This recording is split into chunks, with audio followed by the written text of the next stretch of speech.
Ndizi TV ubwansu bw'omugusi.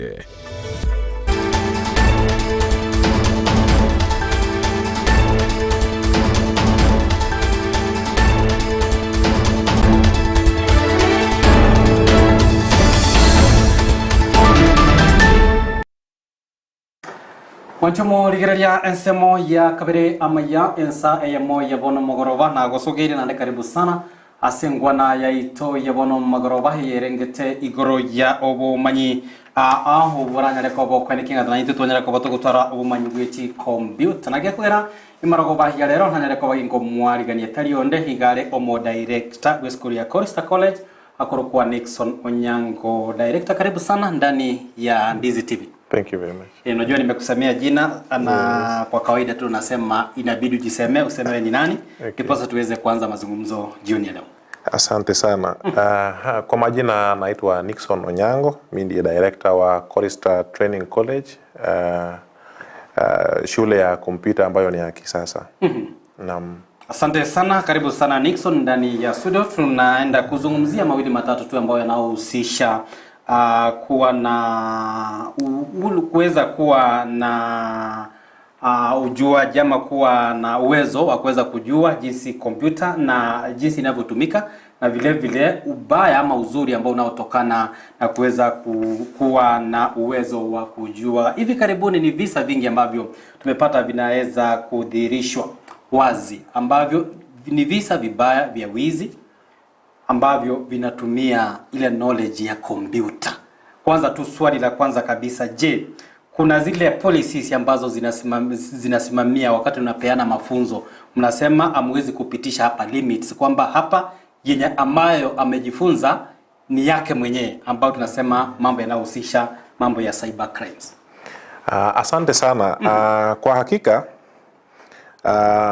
knowledge ya computer ni kama chakula. Ukipitiliza inakuwa mbaya, ukisoma vizuri inakuwa ni vile watu wametumia hiyo knowledge ya computer vibaya hadi wakati huu. Utapata watu wazazi wanaogopa sana kuelimisha watoto wao ama kutaka watoto wajue computer kwa wakiwa wadogo. Na ni jambo la kusitisha sana kwa sababu mimi hapa nilianza na vitu za kompyuta nikiwa mdogo sana na ndio imenilisha hadi wakati huu. Kuzungumzia policies zetu ambazo tumeweka ya kuhakikisha ya kwamba hatuendi kinyume na chenye knowledge yenye tunataka watoto wapate. Kwanza kuanzia ni vitu kama screen monitoring techniques that we have pale ndani ya shule yetu. Tuko na computers mingi sana, hizo tarakilishi mingi sana, na zote zimeunganishwa zikawekwa, zote zinaangaliwa kutoka kwa kompyuta moja. Sasa mtu hawezi kamwe maybe kuenda kinyume na chenye tunafundisha. Kama ni specific unit, hapo ndio atakwamilia. So mafunzo yetu iko na policies ama syllabus, tuko na curriculum ambazo tunafaa tufanye nini tuelimishe wanafunzi. Yeah. Kumbuka kuna hivi karibuni tu, sijui kama ulisikiza na ukafuatilia, rais alisema walikuwa na mpango wa kuweza kuhakikisha kwamba wameweza kuweka wifi kuweza kusaidia Wakenya wengi, lakini akasema kuna hii kundi la Gen Z hasa vijana ambalo alisema linatumia hii knowledge ya computer na hiyo wifi vibaya. Je, jambo hilo labda utazungumzia vipi?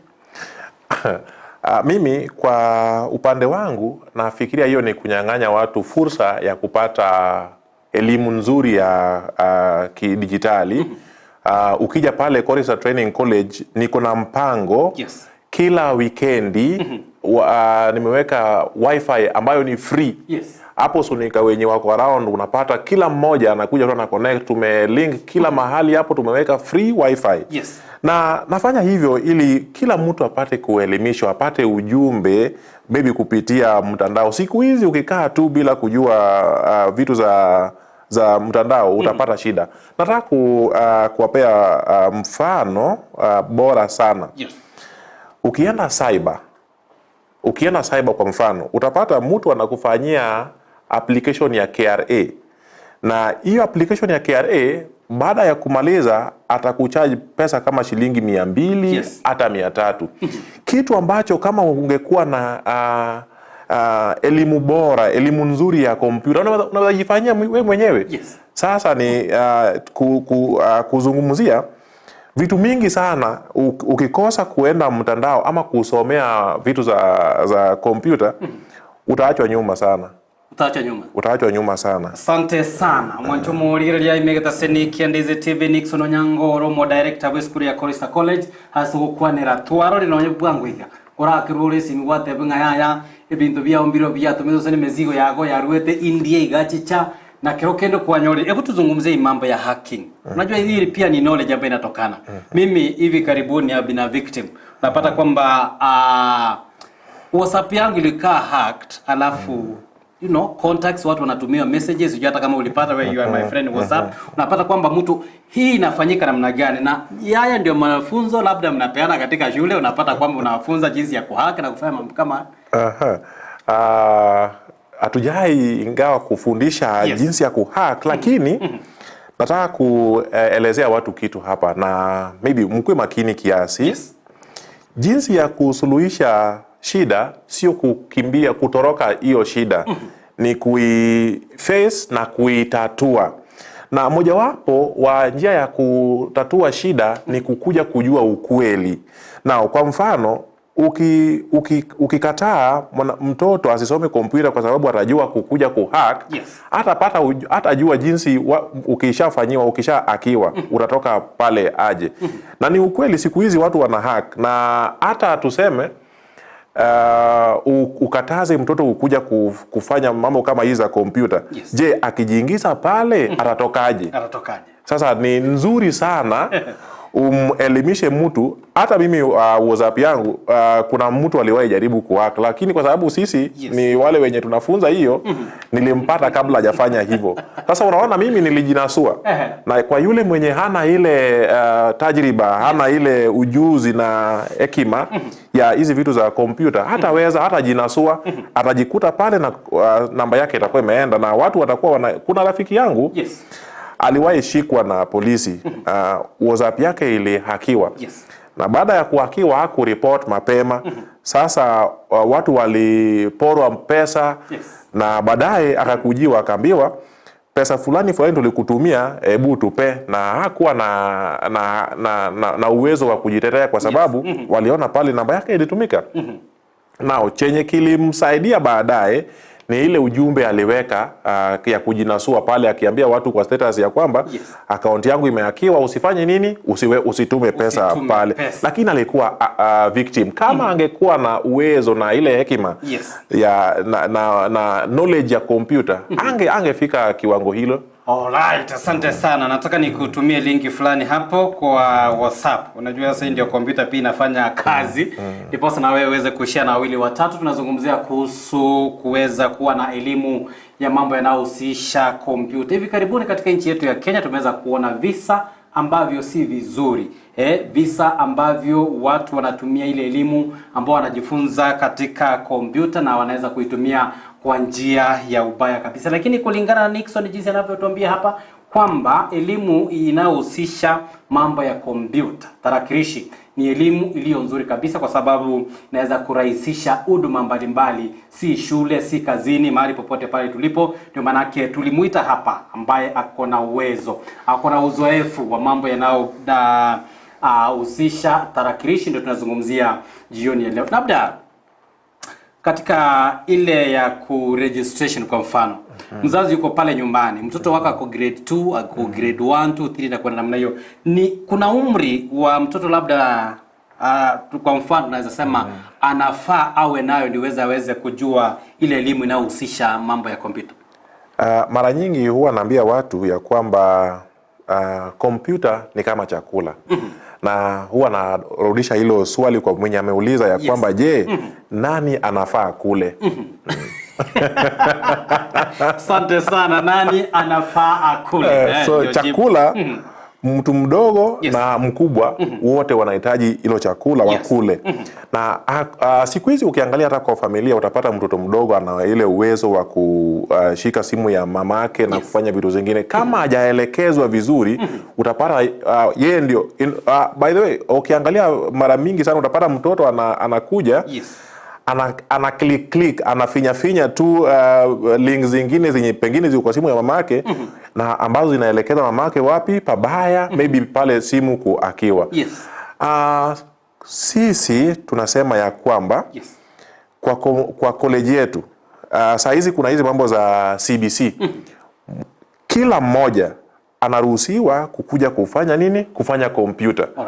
Kwa sababu ni kama basic need saa hii vitu za kompyuta ni kama basic need. So kila mmoja anaruhusiwa kukuja kufanya kompyuta na hakuna kiwango wala darasa. Tuseme yule mwenye alifika form 4, yule mwenye alifika class 8, yule mwenye alifika class 2, wote wanaruhusiwa kwa sababu wanaweza ajiriwa pale hata supermarket kwa mfano. Kama wana ile knowledge ya computer, hawatafanya kazi yoyote. Itakuwa shida kabisa. Unajua kitambo ndio watu walikuwa nasubiri. Labda kama ni shule ya upili, wanangoja, wanaenda ni shift. Mnangojea labda ni tarakilishi moja mbili ambazo ziko katika shule. Lakini kwa wakati huu tarakilishi ziko kila mahali, shule ambazo zimefunguliwa zinazopeana elimu inahusisha mambo ya tarakilishi. So ni guidelines umesema chakula ni vizuri, nilikuwa umesema tu ni nani anataka chakula. Kwa mfano ama nani anataka akuli. Sasa guidance ile ambayo inahitajika wakati labda mwanafunzi ameweza kuregister. Ni guidance gani ambayo mnampa muweze kumwepusha labda na yale makali mabaya yanayotokana na elimu na ujuzi wa kompyuta? Kwa shule yetu kama tu shule ya kawaida tuko na rules and regulations ambazo zinaongoza tabia ya mwanafunzi akiwa pale ndani hata akitoka nje. Sisi ni kwanza ukiingia pale ndani maandishi zenye ziko pale ndani itakuelekeza tu ikwambie ya kwamba hapa ni pa Wakristo na vitu za uovu hatupendi, kitu cha kwanza. Sasa kwa zile policies zetu, zile rules and regulations, tumeweka pale kwa upana, tumeeleza jinsi ya kutumia hizo kompyuta. Kwa mfano, kuna siku mtu mmoja alikuja pale ndani, si kwa mwanafunzi, kwa sababu saa hizi tuko na wanafunzi wengi kiasi. Sasa akiwa pale ndani, akafinya na tukaona kwa yule mwenye anafanya hizo control za kompyuta akiwatch kitu kibaya kwa kompyuta yetu. Sasa na ilifurahisha wanafunzi wote wenye walikuwa ndani kwa sababu waliona jinsi handle. Tuliweza kuzimisha kompyuta hiyo yake hata bila kufika kwake. Kutoa kwa ile kompyuta ingine yenye tunafanya nayo control. Sasa by no chance hakuna jinsi mwanafunzi anaweza tuseme kujihusisha na mambo kama hayo. Regulations zetu na in case upatikane ukifanya mambo kama hayo, kuna repercussions zenye tutakupea. Kuna repercussions, kuna zile sheria ambazo zinachukuliwa dhidi ya mwanafunzi ambaye atakayekosa nidhamu kwa kutumia mambo kama. Hebu tuzungumzie kuhusu wifi. Wengine wanasema kuna mahali zile sites ambayo iko limited.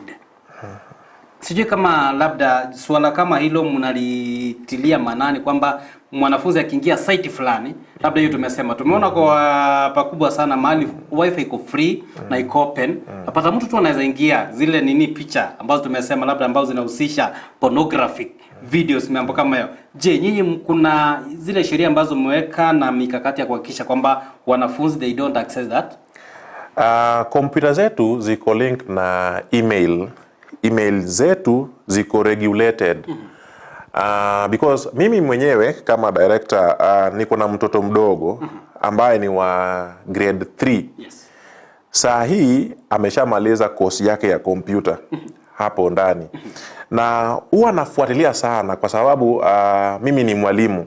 Na Biblia inasema ukimfundisha mtoto kitu akiwa mdogo ata meditate, atakuwa anafanya hivyo, anafuatilia hata akiwa mtu mzima. Sasa chenye tunafanya sana hizo email zetu zina regulate computer in such a way. Alafu maybe kuzingatia tuko na other apps ambazo tunatumia. Yes. Na hizi apps zina limit access to some links. Yes. Kwa mfano tuko na kitu kinaitwa Pancave. Ili app tunaitumia kumonitor kila kitu including penye umeenda kufanya browsing. Ukifinya tu mahali ya kwamba unataka kufanya Google na tuone ni pabaya, ile kitu itatufanya nini?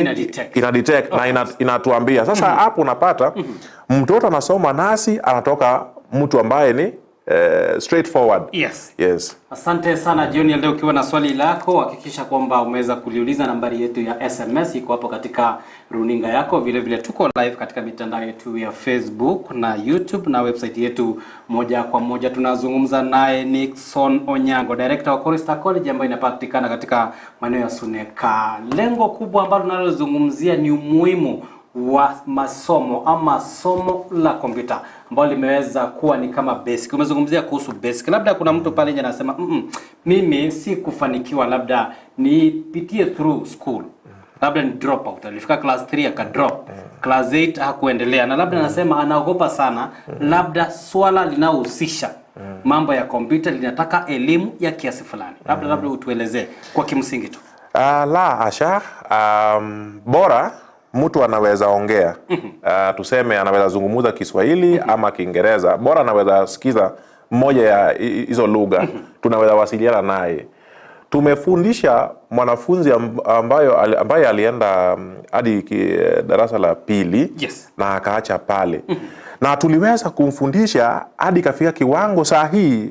Tunapoongea anafanya kwa moja wa supermarket ambazo ziko pale Suneka. Na aliletwa na boss wake. Yes. Tukamfundisha from class 2 na saizi anaweza fanya nini? Anaweza kuwa pale counter na na serve. Sasa kwa yule mwenye anasema ya kwamba alifika tuseme darasa la pili whichever, unaruhusiwa kusoma kompyuta. Kwa sababu hata kama haukufanikiwa kusoma, utahitaji kutumia simu yako, utahitaji usipokuwa na hiyo knowledge ya kompyuta, utapata mtoto, kwa mfano watoto wako wanakuwa wakubwa, wanaenda pale campus, wanaanza kukuambia vitu zingine fani ambazo za kukukulia. Kwa mfano naweza kumbuka tukiwa pale campus, mtoto anaambia mamake ya kwamba anahitaji 30,000 ya kugoogle. Yes. Sasa nikashangaa 30,000 inaenda kutumika kufanya Google. Mzazi pia haelewi hiyo Google ni nini. Yeye anamfanya nini? Anampea tu pesa. Ndio maana ni nzuri. Tumefunza hadi watu wakongwe pale. Tangu tuanze na hadi saa hii. Tumefunza watu wa kiwango tofauti na hatujasema ya kwamba ukifika only form 4 ndio ukuje. Hata yule mtoto wako mwenye ako class 2, Yes. Ukiwa na fursa ya kumpa ruhusa na umlipie pale, tutamsomesha na tuta ensure ya kwamba vitu zenye anafanya zinaambatana kwanza na Biblia, because hilo ndio msingi pale. Alafu unajua self discipline. Yes. Lazima kuwe self discipline akiwa pale ndani na hata akitoka nje akija huko kwako. Asante sana. Naitwa Josephat Machogu kutoka upande wa Bumariba. Yeye anauliza tu uzuri wa kompyuta kwa sekta ya bodaboda kuna umuhimu gani? Kwa sababu yeye anasema Oh yes. Swali nzuri hilo. Siku hizi kuna hadi kubook bodaboda online. Yes. Unaenda unaregister. Kwa mfano kuna hizi vitu zimekuja zinaitwa Uber. Ukiwa na gari lako unajikuta unafanya nini? Unafanya registration pale, mtu anakuja anafanya nini? Na haya ukiwa pale kwako. Yes. Mtu wa bodaboda vile anaweza fanya vitu kama hizo. Anaweza fanya vitu zake online. Na siku hizi tena kuna hizi vitu za delivery. Mtu wa bodaboda sasa ndio namzungumzia. Unapata kampuni wanadeal na vitu tuseme kama za nyumba ama za duka, na wanataka mtu wa kufanya nini? Wa kufanya deliver, wa kufanya deliver. Huyu mtu lazima kuwe computer literate. Lazima kuwe na ile knowledge ya computer. Yes. Yenye ataweza ona ni nani amefanya order, huyu nampelekea wapi, kwa sababu pale computer tena unajua kuna jinsi ya kuchora hata direction na computer ama. Yes. Computer inakuelekeza, kuna hii kitu inaitwa GPS kwa simu. unatumwa ama unapeleka mzigo penye ujui na unaenda unatumia nini? Simu yako, Google Map. Yes. Usiku unafanya your delivery bado. So kwa mtu wa bodaboda bado inamsaidia sana. Bado inamsaidia sana, mpenzi mtazamaji. Jioni leo tunazungumzia kuhusu ubora na uzuri wa elimu ya kompyuta matarakilishi. Nixon Onyango ni director wa shule ya Chorister College, ambaye pia anaufahamu zaidi kuhusu maneno haya. Ni mengi tu tumezungumzia. Hivi karibuni pia tumeona kikundi hiki cha Gen Z. Wengi wamesema kwamba watu walishangaa, hawa watu walitoa elimu wapi ya kuweza kufahamu rights zao. Wengi wakasema labda walichukua muda wao wa kuweza kuperusi na kuangalia labda ni katiba, wakajua hizi ndio haki zao. Labda sehemu hii ya ufahamu wa kompyuta ilichangia katika hali kama hii. Kwangu napenda Gen Z sana, mimi ni mmoja wao. Na kilichonipendeza nao sana ni watu wenye wako na ufahamu wa rights zao. Yes. Na ukiona vile walikuwa nafanya vitu zao ni kwamba mara nyingi walikuwa wanaunganisha zile rights zao na posters. Ungepata kila siku walikuwa na vitu ambazo wameandika, yes, ambazo zina circulate kwa social media. Now, computer knowledge ilisaidia pale sana. Yes. Kwa sababu watu unaona wangeweza kwa mfano kutumia simu zao na kompyuta zao kudurusu tu nini zao, rights zao. Yes. Na tena kufanya mobilization. Imagine mtu amekaa tu pale Nairobi, lakini akona ule uwezo wa kumobilize kila mmoja ambaye ako nchini yetu Kenya. Wanaandika na wanajua jinsi ya kufanya nini? Yes. Kufanya publication. So ukiangalia sana ile umaarufu ama tajriba na uwezo wa kukua na ufahamu wa kompyuta, Yes, ulichangia sana. Tuseme kama wangekuwa wanatembea tu na wachukue tuseme kama ile auja ile ya kutangaza kwa soko, ni watu wachache sana wangefikiwa. Lakini hebu angalia, waliweza fikia karibu kila mtu. yes, Nchi yetu na hata dunia nzima kupitia knowledge yao ya kompyuta. Knowledge ya kompyuta iliwawezesha. Je, labda mengi pia unaona ukiangalia katika serikali ya Kenya, hasa ile wizara inayohusisha mambo ya mawasiliano, ICT. Tuliona walisema kwamba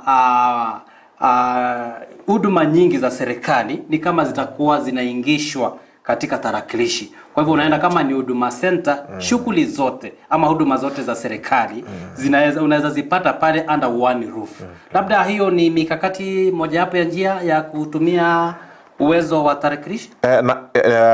Nafikiria sana serikali pia iko na hiyo Vision 2030 ya kwamba ikifika wakati huo kila mtu awe na ufahamu, yes, wa kompyuta. Saa hizi apart from college na hiyo kompyuta ambayo tuna offer, tuko na cyber pale. Na huwa tunaangalia saa hizi kila kitu ya serikali, yes, inafanyika online. Yes. Tuseme saa hizi wanafunzi wanaenda shule, hakuna ile form ya kuandika tuseme ati anajaza na kalamu alafu anapeleka pale chief camp ipelekwe. Saa hii mwanafunzi unajaza online na hata upeleki popote, una submit hapo online. Hapo online ndio unaenda unafanywa scanning, kila kitu inafanywa nini? Ina-uploadiwa. Sasa ukiangalia sana lengo la serikali ni kwamba kila mmoja akuwe na ujuzi wa kompyuta. Tuseme kwa mfano saa hii mtoto wako akiwa grade 5, uanze kumwelimisha kompyuta fike class 8, huyu atakuwa guru wa kompyuta. Naona.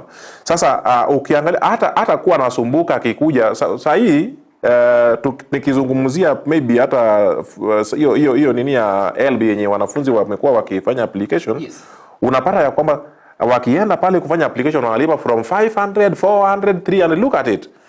Hii pesa yote mtu mwenye ako na knowledge ya kompyuta atajifanyia mwenyewe.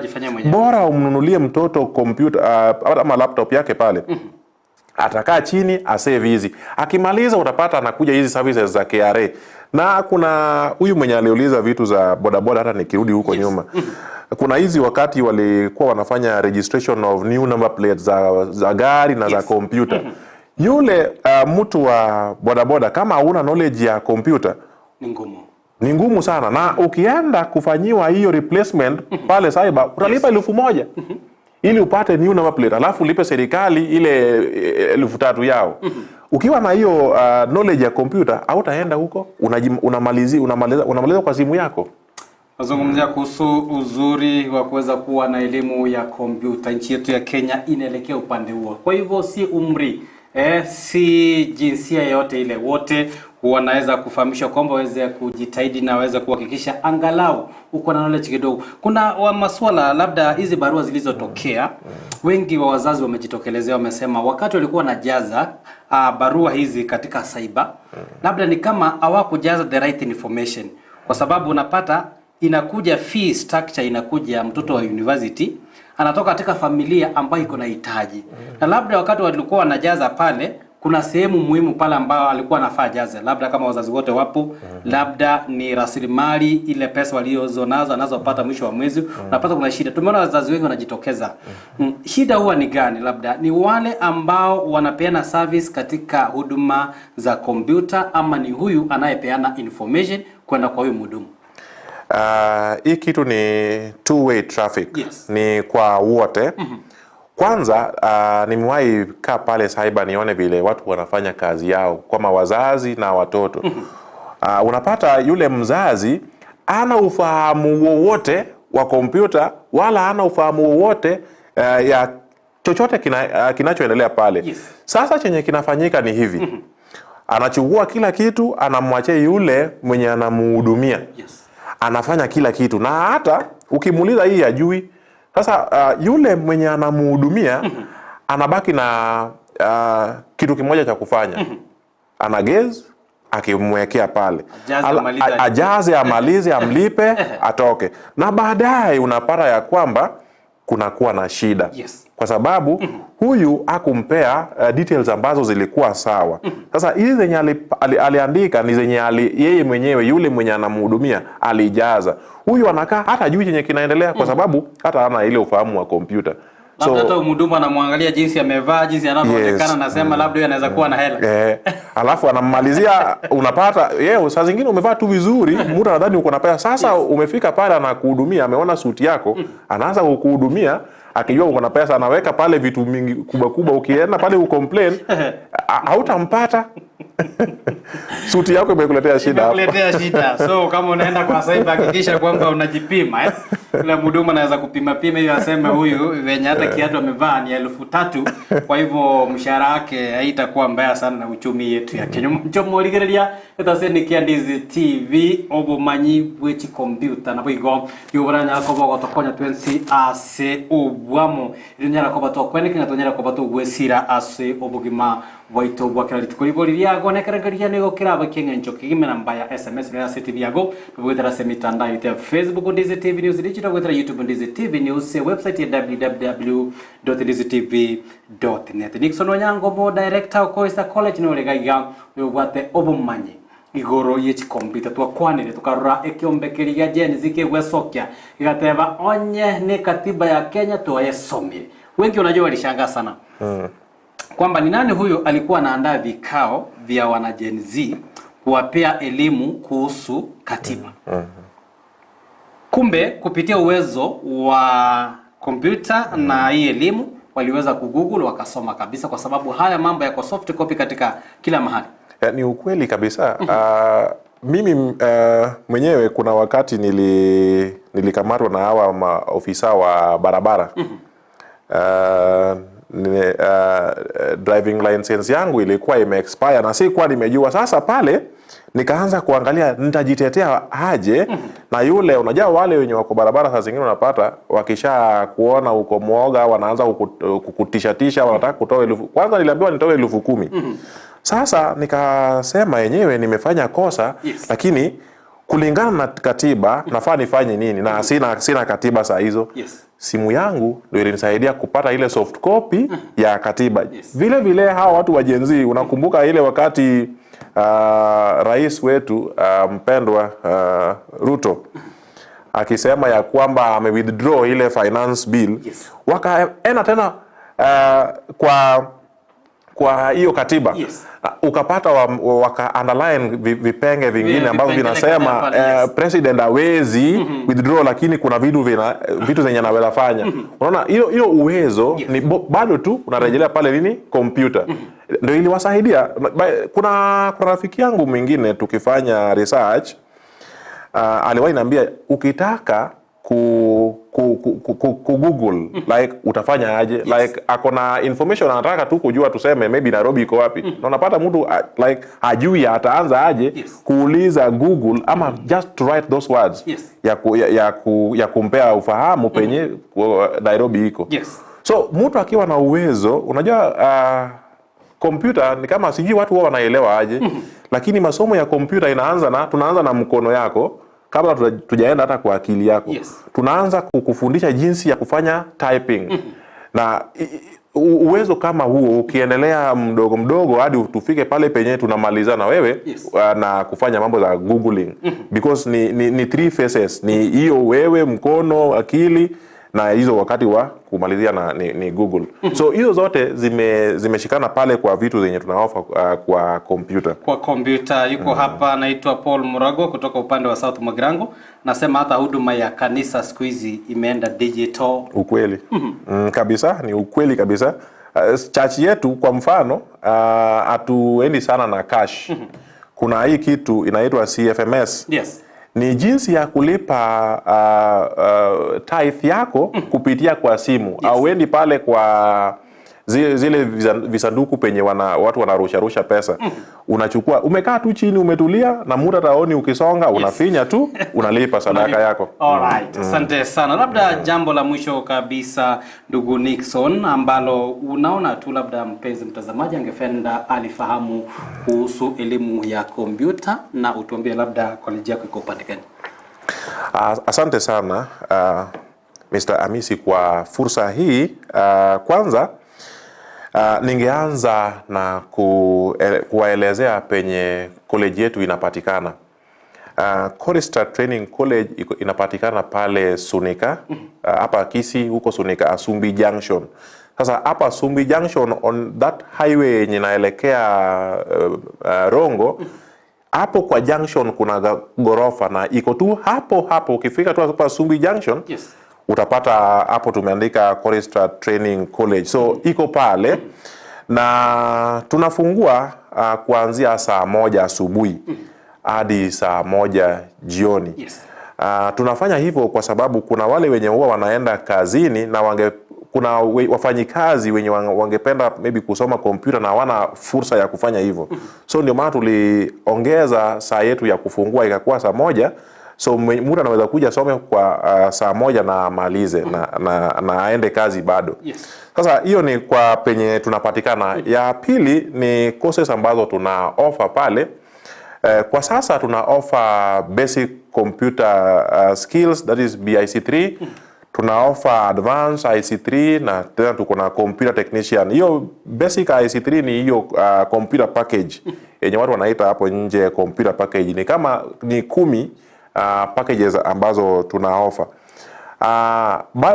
Kando na hizo, mimi kama mwalimu nimesomea hizi vitu za curriculum.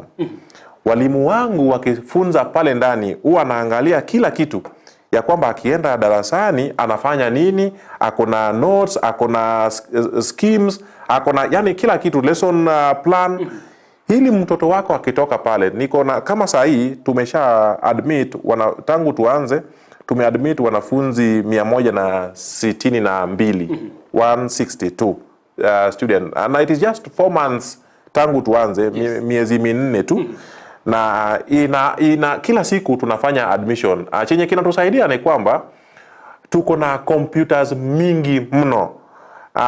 Tuli invest kwa computers sana, such that nilikuwa nataka kuna ile unapata unaenda kufunzwa computer, unafika pale unapata computer ni 3 ama ni 2 ama ni 5. Sasa wanafunzi kama wote wanaegemea kompyuta moja tu ndio wanatumia kufanya nini? Kusoma. Hilo ndio kitu yenye nilisema ya kwamba mwanafunzi yeyote ambaye anakuja pale kwetu unakuwa na kompyuta yako, na tuko na over 50 computers pale ndani.